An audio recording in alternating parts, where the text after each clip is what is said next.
Okay, welcome everyone to the deep dive. Hello there.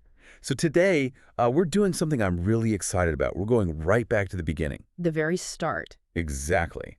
A custom-tailored look at Chapter 1 of Harry Potter and the Philosopher's Stone.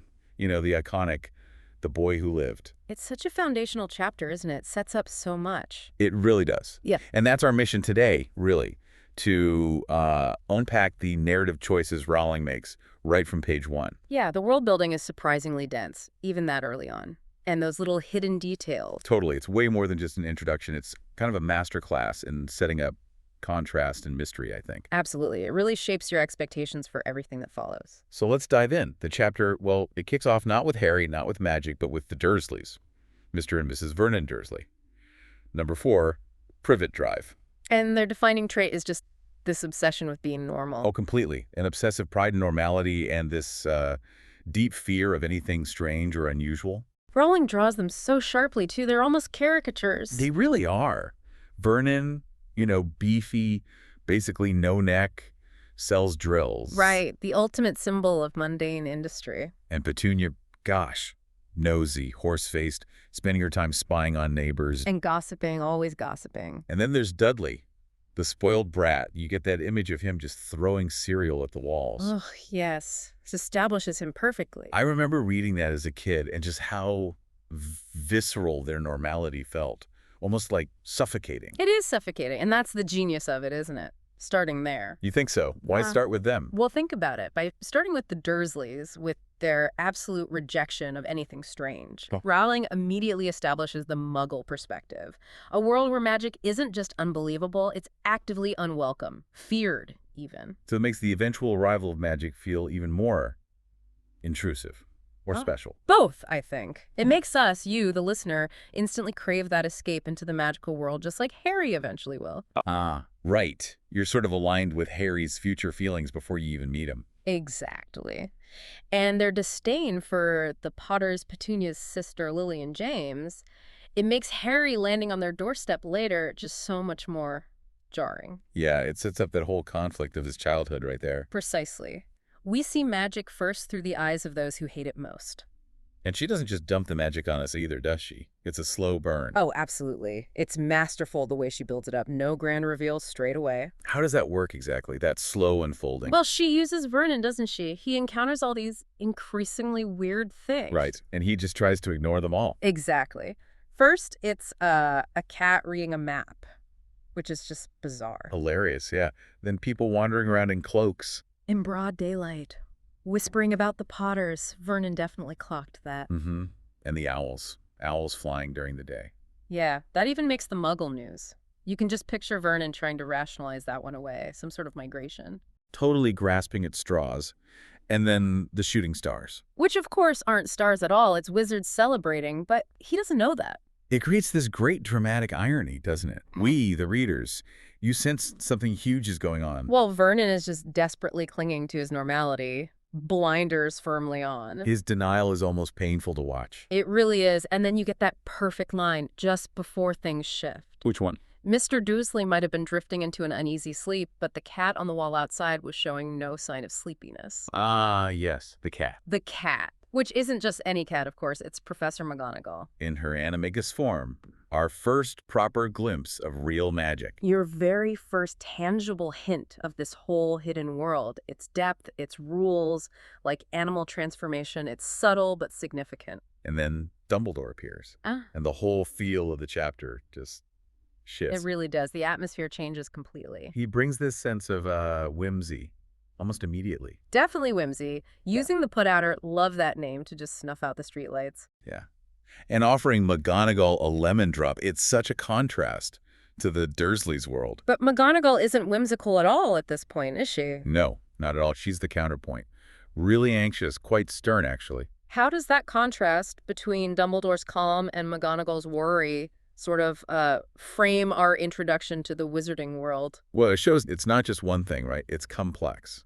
Dumbledore is playful, almost detached in a way. But McGonagall grounds it. She's furious about the wizards celebrating so openly. Carelessly, yeah. Risking exposure. And she's deeply worried about Harry. Yeah. about leaving him with the Dursleys. And it's through their conversation that we get the big exposition dump, really. Right, the core information. We learn the Potters are dead, killed by Voldemort. But Harry survived. The central mystery is laid bare right there. And it's a mystery even to Dumbledore. He admits he doesn't fully understand how Harry survived. Which is huge. Tells you how powerful Voldemort was and how extraordinary Harry's survival is.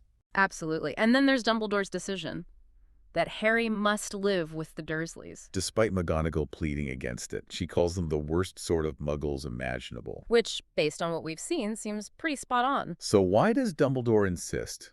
It seems quite harsh, doesn't it? What's the deeper implication there for us, the listeners? Well, it sets up several key things, I think. First, Harry's survival being a mystery. That's a plot thread for the whole series, isn't it? For sure. Second, the Dursleys. The cruelty isn't just random. It instantly gives Harry this Cinderella backstory. Makes you root for him immediately. Builds sympathy. Exactly. You want him to escape.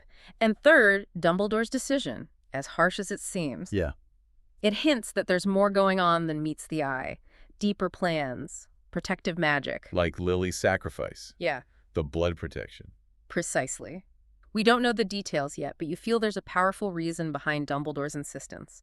Even if it seems cruel on the surface, it's foundational. Okay, so beyond the plot points, what about the themes? Are there deeper ideas Rowling is seeding in this first chapter? Oh, definitely. Several big ones emerge right away. Like prejudice. Absolutely. The Dursleys' visceral hatred of anything different, anything not normal, that's prejudice in its purest form. And that reflects conflicts within the wizarding world, too, later on. Spot on, the whole pureblood versus muggle-born conflict. It starts here, with the muggle perspective on freaks. What else? Fate versus choice. Yes, Harry is immediately labeled the boy who lived, the chosen one almost, even before he knows anything about it. So is his path set? Is it destiny? Or does he get to choose? That question hangs over the entire series, doesn't it? And it starts right here in Chapter 1. It's a huge thematic anchor. And secrecy, too. You mentioned McGonagall's worry. Yeah, the wizarding world celebrating so openly, cloaks, owls, shooting stars. It immediately shows how fragile their secrecy is. The danger of being discovered is present from the very beginning. Constant threat. It underpins so much of the tension later. And the chapter is packed with little bits of foreshadowing, too, isn't it? Specific details that pay off later. Oh, loads. The most obvious, maybe, is Harry's scar. The lightning bolt. Yeah. It's not just a scar from an accident. It's the physical mark of his encounter with Voldemort, his survival, his connection to this dark power. It literally brands him with the central conflict of the series. Exactly. It's visible proof of his past and really his destiny. Instantly sets him apart before he even utters a word. And Hagrid showing up. Ah, Hagrid, arriving on a flying motorcycle of all things. It's such a fantastic image. It is, and it's a perfect little preview, isn't it? A taste of the magic, the slight danger, the sheer wonder and weirdness that's waiting for Harry. And for us, the listeners, embarking on this journey with him. Exactly. Whimsy, danger, wonder. Hagrid's arrival bundles it all up. So when you step back, it's really quite incredible what Rowling packs into just this one chapter. What, maybe 15 pages? It's incredibly efficient storytelling. She gives us the ordinary Muggle world. Perfectly established with the Dursleys. Then hints at this hidden magical society currently in chaos after Voldemort's fall. Yeah, the celebrations and the underlying fear. And introduces a hero, a baby who's already a legend, a complete unknown who everyone somehow knows about. Before he could even talk or understand any of it. It's a massive achievement for an opening chapter. So maybe a final thought for you listening. Go on. Think about those first reactions we see to Harry's survival. The Dursleys' utter horror and disdain for anything associated with him. And contrast that with the wizarding world's wild, almost reckless celebration and hero worship. How do those two extreme initial responses, fear from muggles, adoration from wizards, set the stage? Yeah, what do those first impressions tell you about the kind of pressures and misunderstandings Harry's going to face from both sides? How is he going to navigate a world that either hates him for being different or worships him for something he doesn't even remember? It's a heavy burden for a child. Those initial reactions really define the tightrope he's going to have to walk, something to definitely mull over.